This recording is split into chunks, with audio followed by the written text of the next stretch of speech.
ন্যায্য মামলায় বিচারক যার সহিত মতানৈক্যকারী কিংবা বিচারক আপনার উপর যদি ক্রুদ্ধ হয়, আপনি এই মামলায় আপনার বিচারকের রায়কে আপনার পক্ষে আনার জন্য আপনি এই আমলটি করতে পারেন।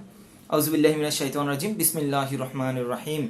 আলহামদুলিল্লাহি রাব্বিল আলামিন ওয়াসসালাতু ওয়াসসালামু আলা সাইয়্যিদিল মুরসালিন ওয়া আলা আলিহি ওয়া আসহাবিহি আজমাইন। সমস্ত প্রশংসা ওই মহান রব্বুল আলামিনের দরবারে। রব্বুল আলামিনের দরবারে লাখো কোটি কোটি গুণ শুকরিয়া জ্ঞাপনার্থে বলছি আলহামদুলিল্লাহ। এবং মানবতার মুক্তির দূত আকায়ে মাওলা তাজদার মদিনা নবী মুহাম্মদ মুস্তাফা সাল্লাল্লাহু আলাইহি ওয়াসাল্লামের উপর লাখো কোটি কোটি গুণ দরুদ সালাম পেশ করে শুরু করছি আমাদের আজকের আলোচনা। আলোচনার শুরুতেই সকলকে আমার সালাম জানাচ্ছি। আসসালামু আলাইকুম ওয়া রাহমাতুল্লাহি ওয়া বারাকাতুহু। আজকে একটি গুরুত্বপূর্ণ বিষয় নিয়ে আপনাদের সামনে উপস্থিত হয়েছি, যে গুরুত্বপূর্ণ আপনি আমাদের সকলের জন্য প্রয়োজন। আমরা কারণে অকারণে, যে কোনো কারণে অকারণে আমরা অনেকের সাথে জায়গা জমি নিয়ে বিভিন্ন ঝগড়া ফাসাদ এগুলো হয় দুনিয়ার জমিনে। এগুলোর জন্য আমাদেরকে অনেক সময় কোর্টে যেতে হয়, আমাদের মামলা হয়, কেস হয়। এগুলোর জন্য আমরা অনেক পেরেশানিতে ভুগি। তাই এই সমস্ত পেরেশানিগুলো এগুলো দুনিয়ার জমিনে আসলে মানুষ হলে এগুলো থাকবে। আপনার বিভিন্নভাবে পাড়া প্রতিবেশীর সাথে অনেক সময় ঝগড়া ফাসাদ হয়, অনেক সময় অনেক ধরনের করে ঝগড়া হয়ে যায়, ফাসাদ হয়ে যায়, অর্থ নিয়ে, টাকা নিয়ে এবং আপনার জায়গা জমি নিয়ে। তাই সকলের প্রতি বিনীতভাবে অনুরোধ করব, আপনারা অবশ্যই যদি আপনি এই আমলটি করেন, আপনি হয় সকলে যদি আজকে আপনাদের জন্য আমি একটি গুরুত্বপূর্ণ আমল নিয়ে এসেছি। এই আমলটি যদি আপনি সুন্দরভাবে সঠিকভাবে যদি আপনি করতে পারেন, অবশ্যই আপনি মামলায় জয়ী হবেন, বিচারক আপনার পক্ষে রায় দেবে ইনশাল্লাহ। তাই আপনি অবশ্যই মন থেকে, দিল থেকে বিশ্বাস নিয়ে, খলুসিয়ত নিয়ে যদি এই আমলটি করেন, অবশ্যই আপনি কামিয়াব হবেন, আপনি এই মামলায় আপনি জয়ী হবেন। যে কোনো মামলা অনেক সময় এই ধরনের হয়, অনেক সময় দেখা যায় যার সাথে আপনার মনোমালিন্য হয়েছে, যার সাথে আপনার মামলা হয়েছে, অনেক সময় দেখা যায় আপনার বিপরীতে চলে যাচ্ছে জজের রায়, জজের কথাবার্তা।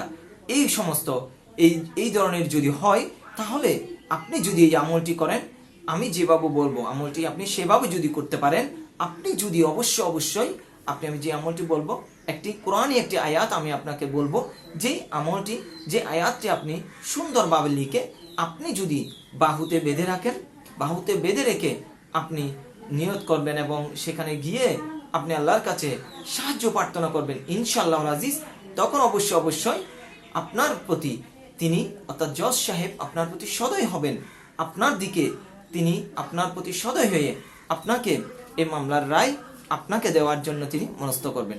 তাই এদিক সেদিক না দেখে আপনি অবশ্যই চ্যানেলটিকে যদি সাবস্ক্রাইব করে না থাকেন, অবশ্যই চ্যানেলটিকে সাবস্ক্রাইব করে দিন এবং বেল আইকনটি বাজিয়ে দিন, যাতে করে যত ধরনের গুরুত্বপূর্ণ আলোচনাগুলো রয়েছে সেগুলো যাতে আপনি পেয়ে যান সকলের আগে। তাই আমি বেশিক্ষণ আলোচনা দীর্ঘায়িত না করে আপনাদেরকে সেই আমলটি জানিয়ে দিচ্ছি। সেই গুরুত্বপূর্ণ আয়াতটি হচ্ছে বিসমিল্লাহির রহমানির রহিম। ফাসায়াকফিকাহুমুল্লাহু ওয়া হুয়া সামিউল আলিম। আমি আবার বলছি, ফাসায়াকফিকাহুমুল্লাহু ওয়া হুয়া সামিউল আলিম। আমি আবারও বলছি, ফাসায়াকফিকাহুমুল্লাহু ওয়া হুয়া সামিউল আলিম। শীঘ্রই তোমাকে তাদের বিরুদ্ধে আল্লাহ পাক রব্বুল আলামিন যথেষ্ট শক্তিশালী করবেন। আল্লাহ পাক রব্বুল আলামিন শ্রবণকারী এবং মহাজ্ঞানী। এই আয়াতটি সূরাতুল বাকারার 137 নম্বর আয়াত। এই আয়াতটি পড়ে আপনি অবশ্যই এটি বাম হাতের বাহুতে, আপনি ডান হাতের বাহুতে বেঁধে রাখবেন এবং আপনি যেদিন আপনার মামলার ডেট থাকবে, তারিখ থাকবে, আপনি অবশ্যই আল্লাহর কাছে আশ্রয় প্রার্থনা করবেন, আল্লাহর কাছে দোয়া করবেন যাতে রায় যাতে আপনার পক্ষে হয় ইনশাআল্লাহ আজিজ।